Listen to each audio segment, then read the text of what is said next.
Hello friends, Namaskar. I am Grijesh Kumar with a new video based on TET English preparation. This video is based on remaining part of previous video. Here direction is given for question number 61 to 65. Choose the option which is closest meaning to the word given in capitals. Friends यहाँ पर आपको बताना है कि capital letter में जो word दिया गया है इसकी मीनिंग क्या होती है। Question number 61 is seeding. Seeding की मीनिंग क्या होती है ये आपको बताना है। सीडिंग की हिंदी होती है उत्तेजित। सीडिंग की हिंदी होती है उत्तेजित। इसके लिए और कौन सा वर्ड हो जाएगा ये आपको बताना है। तो यहाँ पर दिया गया है बी एजिटेटेड, इसकी भी मीनिंग होती है उत्तेजित। So correct option is B. Question number 62, stingy की मीनिंग यहाँ पर आपको बताएं कि स्टिंगी का मतलब होता है कंजूस। स्टिंगी मीन्स क्या होता है? कंजूस। तो इसके लिए यहाँ पर वर्ड दिया गया है majorly. So correct option is B. Question number 63, exultation. Exultation की मीनिंग होती है आनंद उत्सव। आनंद उत्सव होता है इसका, आनंद उत्सव। इसलिए इसके लिए अगला वर्ड हो जाएगा jubilation. So correct option is C. Question number 64, consensus. Consensus की हिंदी होती है आम सहमति।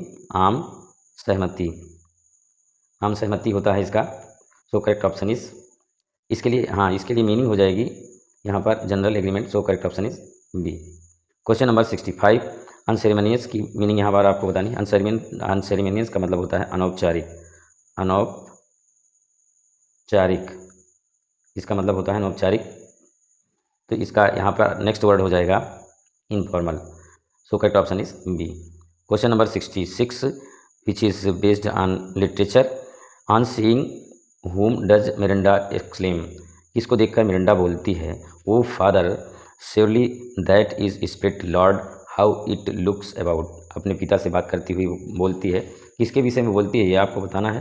तो यहाँ पर इसका आंसर दिया गया है फर्डिनांड, जो कि उसका जो है मंगेतर होता है। So correct option is B. Question number 67, where there is leisure for fiction there is little great. जहाँ पर कल्पना के लिए फुर्सत होती है वहाँ थोड़ा दुख होता है। Was Samuel Johnson's criticism of a famous poem, which poem was it. ये सैमुअल जॉनसन का की आलोचना का एक पार्ट है जो इनकी पोएम्स है। किस पोयम से है ये आपको बताना है। तो यहाँ पर इसका आंसर दिया गया है John Milton's Lycidas. So correct option is D. Question number 68, what is common to the following poems. Wordsworth the Recluse, Shelley's the Triumph of Life, Byron's Don Juan, Keats Hyperion. इन poems में क्या चीज़ common है ये आपको बताना है। Question number 68 के लिए यहाँ पर आंसर हो जाएगा, यहाँ पर दिया गया है they are all unfinished poem. ये पूर्ण नहीं हुई थी कविताएं। So correct option is B. Question number 69, the Globe Theatre opened in. Globe Theatre कब ओपन हुआ? आपको पता है कि विलियम शेक्सपियर का थिएटर था। ये कब ओपन हुआ? एक बार आग लगी थी, उसके बाद फिर से कब ओपन हुआ? तो इसका 69 का यहाँ पर आंसर दिया गया है 1599। So correct option is C. Next question, question number 70, which of the following Shakespearean plays in the correct chronological order. Very important question for TGT preparation. यहाँ पर आपको बताना है कि शेक्सपियर के द्वारा लिखित जो प्लेज हैं इनका क्रमकाल क्या है। तो 70 के लिए यहाँ पर आंसर हो जाएगा Much Ado, Hamlet, King Lear, Troilus and Cressida.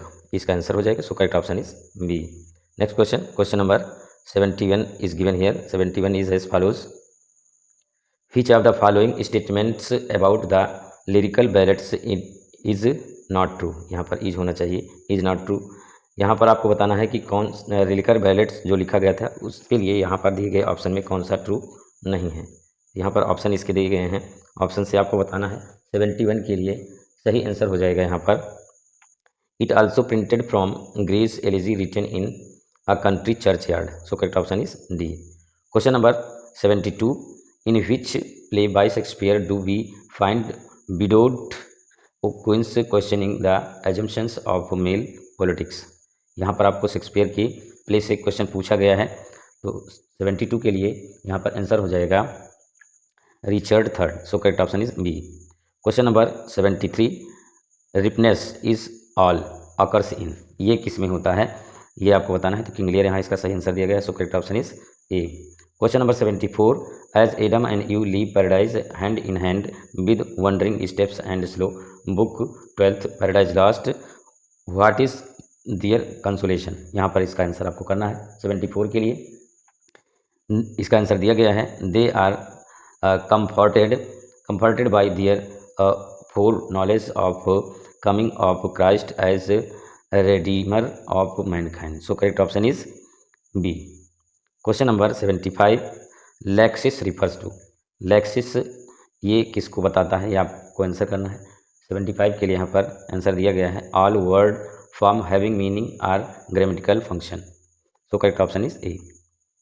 Question number 76 AC Bradley's Shakespearean tragedy was published in AC Bradley की लिखी रचना शेक्सपियरियन ट्रेजेडी ये कब पब्लिश हुई थी आपको बताना है। 76 के लिए यहाँ पर आंसर हो जाएगा 1904। So correct option is B. Question number 77 William Wordsworth statement of purpose in publishing the Lyrical Ballads carries the following phrase complete the phrase correctly. यहाँ पर ये फ्रेज दिया गया है to choose incidents from common life and to relate और describe them throughout as far as possible. यहाँ पर खाली स्थान में आपको पूरा करना है इसका शेष भाग जो है 77 के लिए यहाँ पर आंसर हो जाएगा in selection of language really used by man. So correct option is A. Question number 78 is given here as follows homonyms are words that literary term पर बेस्ड है, खास करके ग्रामर के लिए होमोनिम्स का मतलब होता है समान उच्चारण वाले। तो यहाँ पर इसका आंसर दिया गया है 78 के लिए are spelled similarly but have different meaning. इनकी जो स्पेलिंग होती है लगभग एक जैसी होती है लेकिन मीनिंग अलग अलग होती है। स्पेलिंग एक जैसी होने का मतलब ये एक जैसे लगभग बोले जाते हैं। So correct option is C. जैसे एक्सेस और एक्सेस ये दो वर्ड होते हैं, दोनों की मीनिंग अलग अलग होती है। Next question number 79 in tracing the history of English poetry Thomas grace progress of Poaceae invokes a major poet as follows nor second he that rode sublime upon the seraph wings of ecstasy the secrets of the abyss to spy who is he। यहाँ ही word जो use किया गया है किसके लिए है ये आपको आंसर करना है। तो इसका आंसर हो जाएगा यहाँ पे जॉन मिल्टन के लिए कहा गया है। So correct option is C. Question number 80 is which of the following Shakespearean plays are in the correct chronological sequence. यहाँ पर आपको बताना है कि शेक्सपियर के द्वारा जो प्लेज लिखे गए हैं उनका कालक्रम क्या है। 80 के लिए यहाँ पर आंसर हो जाएगा यहाँ पर Romeo and Juliet, Richard second, the merchant of Venice, Henry fourth part 1। इसको मैंने ये शॉर्टकट बनाया है तो आप इस शॉर्टकट से इसको याद कर सकते हैं। So correct option is D. Question number 81 A Spenserian stanza has Spenserian stanza में जो एम्बिक मीटर होता है वो कैसा होता है, कितनी लाइन का होता है आपको बताना है। तो इसका आंसर दिया गया है यहाँ पर 8 iambic pentameter. So correct option is C. Question number 82 Venus and Adonis is a long narrative poem by. Very easy question and very important question for TGT English preparation. Here answer of this question is given as Shakespeare की रचना है Venus and एरोनिस, इसी से सफलता मिली थी इनको। So correct option is A. Question number 83 in Paradise Lost Milton invokes his heavenly muse Urania at the beginning of. Paradise Lost जो कि मिल्टन की रचना है, इसमें एक देवी होती हैं स्वर्गीय देवी यूरेनिया, ये किसके प्रारंभ में आती हैं बुक में आपको बताना। कोडिंग दी गई है यहाँ पर। तो 83 के लिए यहाँ पर आंसर हो जाएगा जो यहाँ पर कोडिंग के हिसाब से है डी ऑप्शन हो जाएगा। First and fourth are correct, यानी कि बुक 1 और बुक 7 यहाँ पर दिया गया है। Question number 84 an epilogue is. Epilogue का मतलब होता है उपसंहार।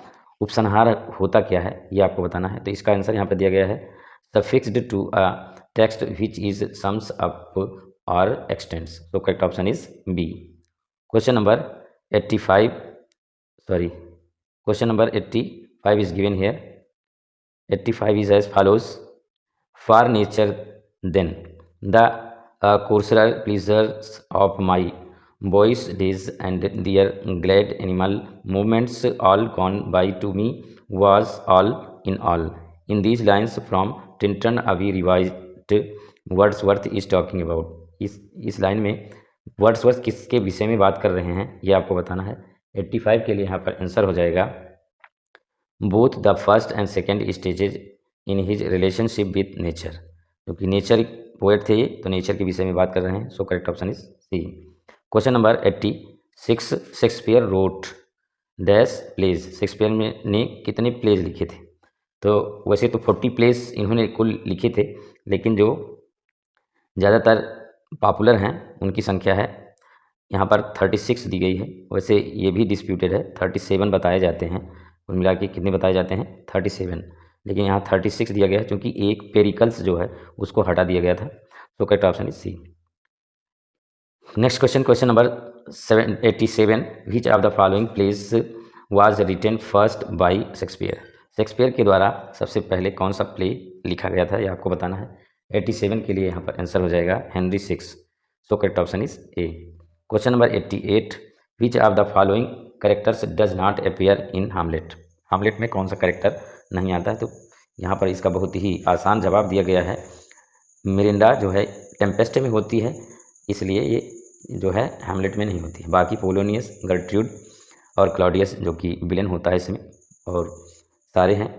Question number 89, what nationality was Shakespeare? Shakespeare की नेशनलिटी क्या थी आपको बताना है। तो आपको पता ही है, ये इंग्लैंड के रहने वाले थे, तो इंग्लिश नेशनलिटी है इनकी, अंग्रेज थे। So correct option is B. Question number 90 and last question of this video. I will continue creating video based on TGT English preparation if you support me by subscribing my channel. Question number 90 is, who among the following is not the second generation of British Romantics? British Romantics की generation में second generation में कौन नहीं है? तो यहाँ पर answer दिया गया है वर्ड्सवर्थ। ये सेकेंड जनरेशन में नहीं थे, बाकी कीट्स, शेली और बैरन ये सेकेंड जनरेशन के थे। So correct option is B. Friends, आज की वीडियो में बस इतना ही। ये वीडियो आपको अच्छा लगे तो लाइक करें, ना अच्छा लगे डिसलाइक करें, और कमेंट करना बिल्कुल भी ना भूलें।